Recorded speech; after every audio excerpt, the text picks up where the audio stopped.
ఎప్పుడు ఎంత ప్రజ్ఞావంతుడైనా విధి కబళిస్తుందట.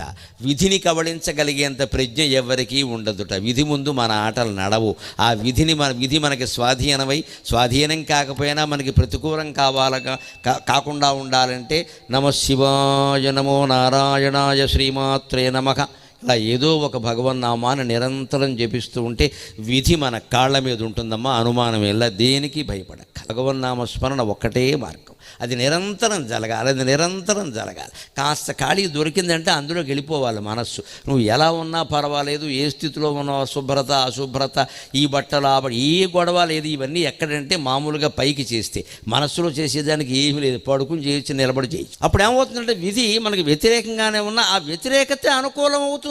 ఇది ఈ భగవత్స్మరణ వల్ల జరిగే మేలు. మానవుడికి ఇచ్చినటువంటి భగవంతుడు ఇచ్చిన వారి మీద ఎవరు నన్ను స్మరిస్తూ ఉంటారో వారి పూర్వజన్మ కర్మలు కూడా వారిని ఏమీ బాధించకుండా నేను చూస్తానని చెప్పాడు. ఇంకెందుకు భయం?